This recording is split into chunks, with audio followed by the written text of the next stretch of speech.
Il a eu juste les phrases qu'il fallait pour nous faire prendre conscience d'à quel point on peut être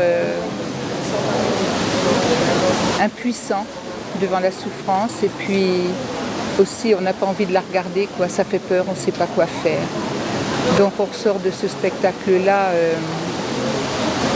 en questionnement, et puis il éveille quelque chose qu'on a en nous. Moi j'ai pleuré à la fin.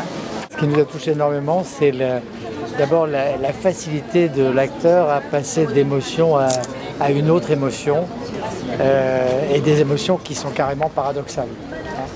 Au début, c'est l'écrasement de l'homme par l'homme, et après, c'est l'espoir dans la véritable nature de l'homme, qui est d'aimer son prochain et de le sauver.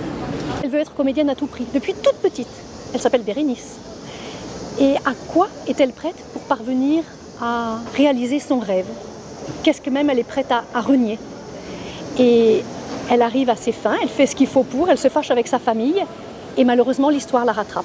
Voilà, en 1943, elle ne sera plus comédienne, elle ne sera plus rien du tout. Ça m'a beaucoup émue. Au-delà de la politique sociale que portent les Crous, ils ont une action volontariste en matière culturelle, et ils portent 7 concours de création étudiante. Donc 4 sont soumis à thème chaque année sur la nouvelle, la bande dessinée, le film court et la photo, et 3 sont du spectacle vivant, donc la musique, la danse et bien sûr le théâtre. Nous, on a écrit un spectacle qui s'adresse principalement à la jeunesse, ou en tout cas aux étudiants, et à la façon dont on peut construire un spectacle qui change le monde. Donc notre public principal, notre cible entre guillemets, c'était les étudiants et les universités. Et donc on s'est inscrit dans ces concours pour présenter notre spectacle aux principaux concernés, à savoir les étudiants et les jeunes. Ces concours ont pour objectif de valoriser la création étudiante, favoriser la pratique amateur et surtout permettre une expérience professionnelle à ces étudiants qui se lancent dans la pratique artistique. Vous vous promenez à Avignon, vous profitez du festival, mais vous vous faites tirer dessus. Cela arrive. Dans votre tête, l'image et l'émotion. Aujourd'hui, on est ici pour 2 représentations de la troupe lauréate des concours de création étudiante 2018.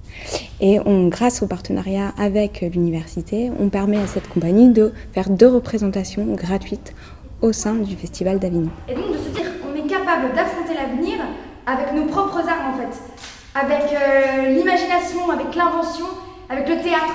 C'est ce pas vers la professionnalisation que l'on cherche ici et que l'on cherche à faire reconnaître. Comme en 54, elles se souviennent, les vieilles, oui, elles se souviennent. Comme avant, insultes, caillasses, la fumée, les cris, les balles. Je la vois encore, la petite Mace, à braver les soldats avec sa petite frémousse. Plus tard, il y en a qui ont dit que c'était une Kalachnikov, d'autres un fusil mitrailleur. En tout cas, la rafale lui a éteint son sourire à jamais. Oui, ma fille, c'est ça l'histoire de l'Algérie. Je ne crois pas aux hommes, et encore moins aux femmes. Mais cette conviction ne m'empêche pas de rechercher quelquefois la compagnie de ces dernières, parce que l'expérience s'affine à leur contact. Et en plus, il n'y a pas de femme, aussi mauvaise soit-elle, qui ne nous fasse indirectement quelque bien. Alors vas-y, dis donc comment tu tractes. Moi c'est très simple, hein. Je prends une donzelle par exemple et puis je lui chante une petite chanson quoi.